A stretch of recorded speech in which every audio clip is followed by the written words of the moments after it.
Koto. Hi everyone, and welcome to this virtual roundtable presentation. This is recorded in lieu of a work in progress session to share with you our experiences as we've worked to develop content to enhance experiential learning for students studying fully online. I'm Jennifer Scott, a lecturer and Director of Teaching and Learning in the School of Management at Massey University, and I'm presenting on behalf of myself and Carrie Ong, who is our school's Multimedia User Support Analyst. Not only is Carrie fundamental in developing the virtual cases and field trips we'll discuss in this presentation, she's also made this presentation much more exciting than I could have on my own. The way we'll run through this presentation is shown here.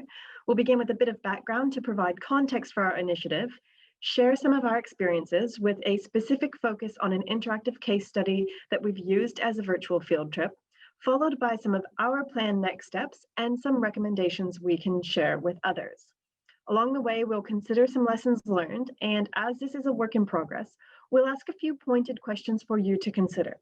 We would appreciate feedback on those if you're keen to engage, and the best way of getting a hold of us is through this email here, which will be included again at the conclusion of the presentation. So let us take you on our journey. In 2019, we wanted to commence an initiative to enhance the learning environment for our students through the development of digital interactive case studies. We wanted to respond to calls for authentic experiences and experiential learning.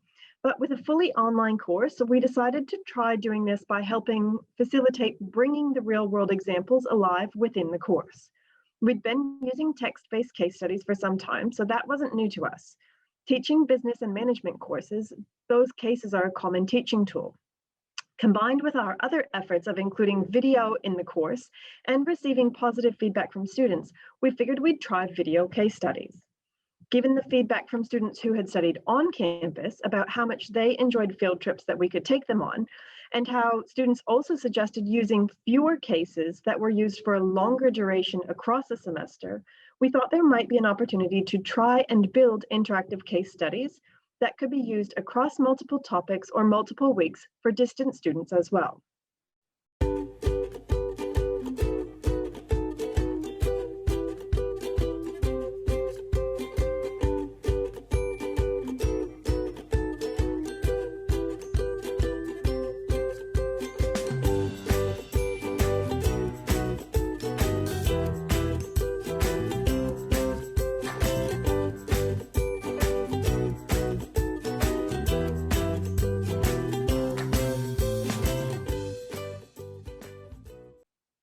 We also thought, while we ventured down this path, why not try to create a framework for other teachers so they wouldn't have to try and navigate figuring out how to build the cases while putting the cases together.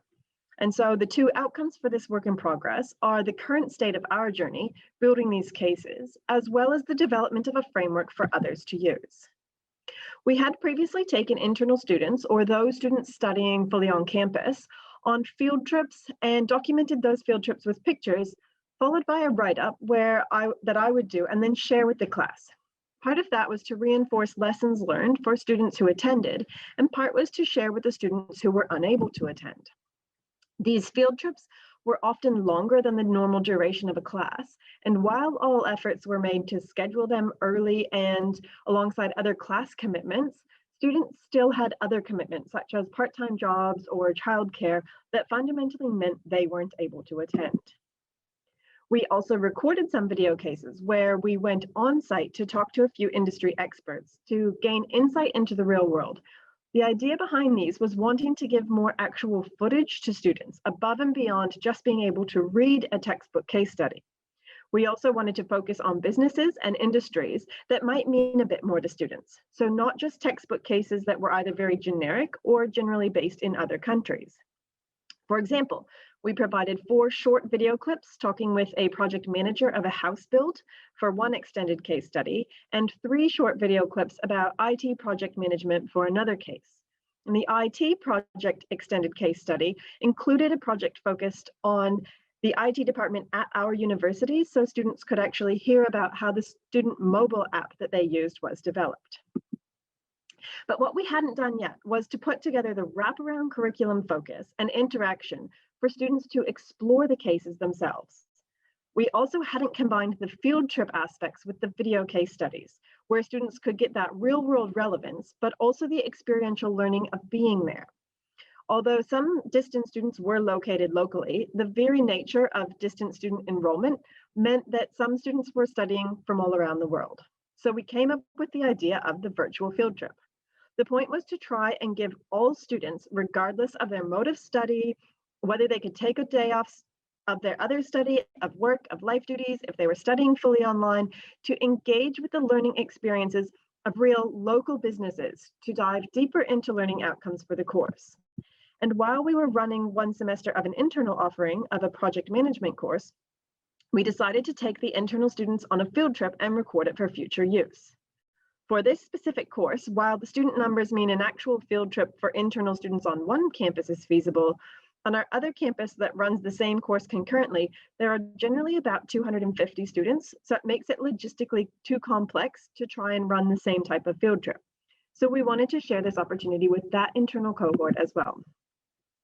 The first field trip was recorded and put onto a Wix webpage with short video clips that we recorded on site and navigation using an interactive map of the facility.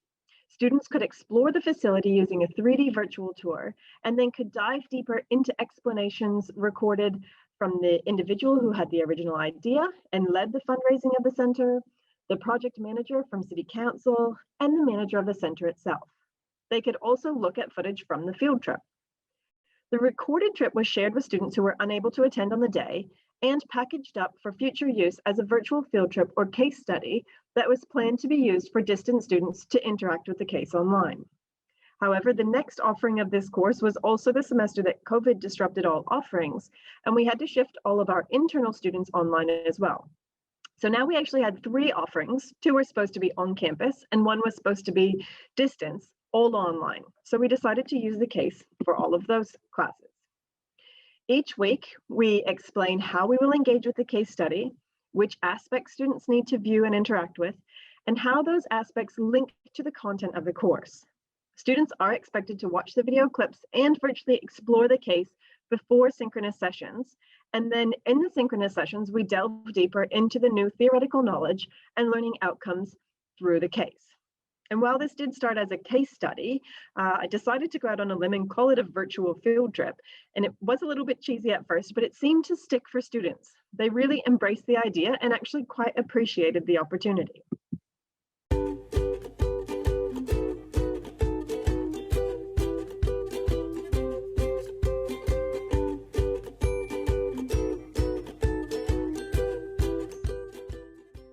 Along the way, we've also learned some lessons.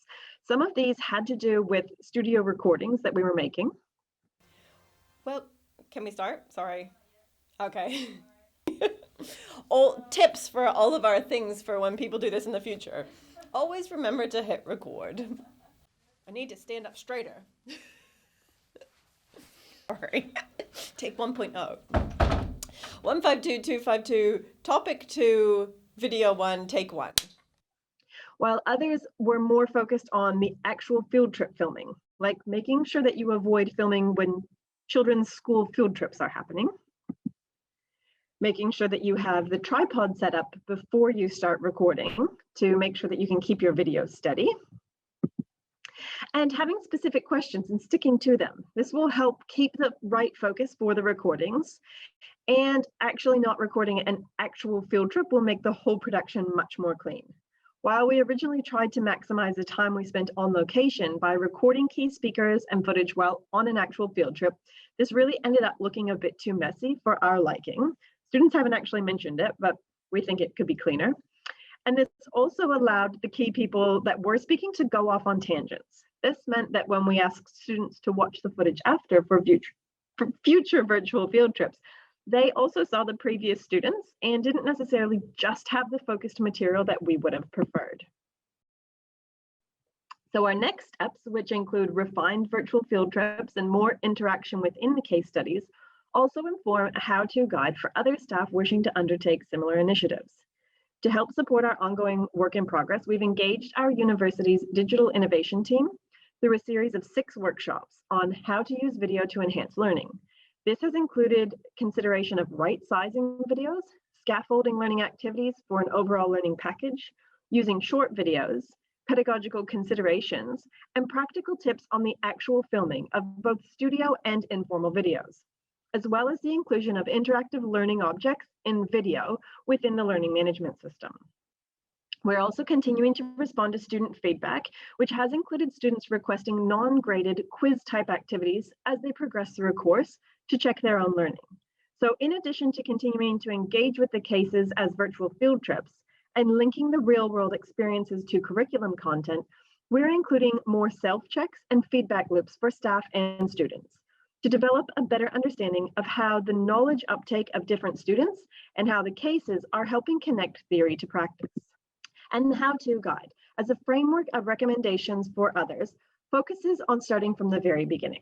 So you have the idea to build an interactive case study or take your students on a virtual field trip. What next?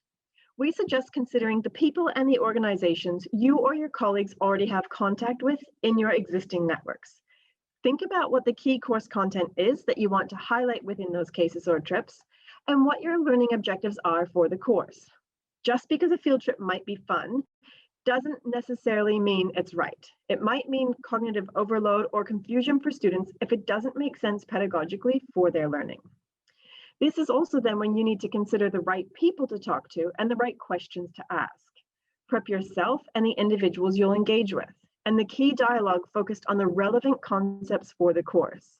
This will help you and your students, but will also be very valuable in terms of the time it takes for those doing post-production and post-processing to not have to focus on filtering out too much excess recorded material. Remember, just because you want to build a virtual field trip, filming an actual field trip isn't necessarily the best way forward. If you can set some time aside to film footage and interviews at the location, that's great, and you can build that cleanly back into an online case. In fact, you don't even need to be on site for the interviews. They can be added in to look like they're on site later, or students can navigate the case to find them in the organization, but they can be filmed anywhere that suits. Finally, giving a lot of attention to the integration within the course is what makes this work. Just throwing the case online and hoping students understand what to do and how the case relates to the curriculum might work for a few, but you're going to get the most out of this if you can walk students through the key aspects at the right time. Help highlight where the theory meets the practice and where their learning outcomes are present. Integrating or aligning with assessment will also help ensure the case is meaningful and students and staff get the most out of the effort, because it is a lot of effort. And so when you're done filming, remember to celebrate your victories. Yay! One take. That was a good one, I thought. Yay! Yay! Before we wrap up, we'd just like to ask if others have used interactive case studies or virtual field trips. Any tips or tricks you might add to the how-to guide? If you have used interactive learning objects such as H5P to enhance interaction or feedback to students, what were your challenges? Or do you recommend specific types of learning objects? And how do you think something like this might work across different disciplines? This was for a management course in business, but what do you see as the challenges and opportunities for other subject areas? Thank you very much for taking the time to watch and listen to this roundtable. We truly appreciate this opportunity to present online since we were unable to attend HRSA in person this year. If you do want to get in touch, please feel free using the email shown here. Kia ora.